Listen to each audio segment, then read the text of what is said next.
ದಕ್ಷಿಣ ಭಾರತದ ಪ್ರಾಚೀನ ರಾಜವಂಶಗಳು.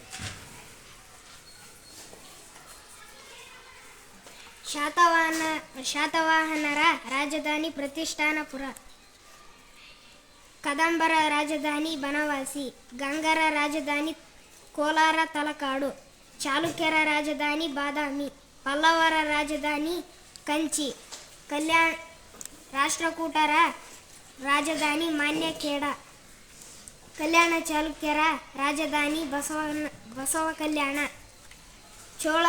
ಹೊಯ್ಸಳರ ರಾಜಧಾನಿ ದ್ವಾರಸಮುದ್ರ. ಚೋಳರ ರಾಜಧಾನಿ ತಂಜಾವೂರು.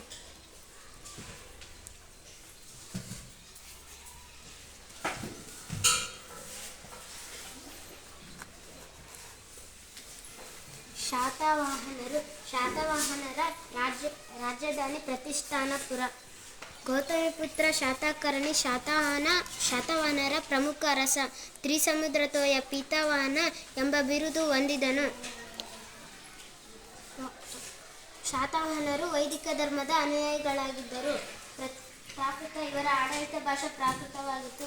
ಆಲರಾಜ ಗಾತ ಸಪ್ತಸತಿ, ಗುಣಾಬ್ಧ ವಡ್ಡಕಥ, ಸಾರ್ವವರ್ಮ ಕಾತಂತ್ರ ವ್ಯಾಕರಣ ಎಂಬ ಕೃತಿಗಳನ್ನು ರಚಿಸಿದರು.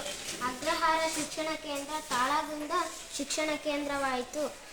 ಚೈತ್ಯ ವಿಹಾರ ಮತ್ತು ಸ್ತೂಪ ಶಾತವಾಹನರ ವಾಸ್ತುಶಿಲ್ಪದ ಕೊಡುಗೆಗಳು. ಕಾರ್ಲೆಯ ಚೈತ್ಯ ದೊಡ್ಡ ಗಾತ್ರದಲ್ಲಿದ್ದು ಸುಂದರವಾಗಿದೆ. ಅಮರಾವತಿಯ ಅಮೃತಶಿಲೆ ಸ್ತೂಪವು ಕಲಾಕೃತವಾಗಿದೆ. ನಿಗಮಗಳು ಸಾಮ್ರಾಜ್ಯದ ವ್ಯಾಪಾರ ಕೇಂದ್ರ ಪಟ್ಟಣಗಳನ್ನು ನಿಗಮಗಳು ಎನ್ನುತ್ತಿದ್ದರು. ಬರ್ಕುಚ್, ಸೋಪಾರ್ ಮತ್ತು ಕಲ್ಯಾಣ ಶಾತವಾಹನರ ಪ್ರಮುಖ ಬಂದರುಗಳು.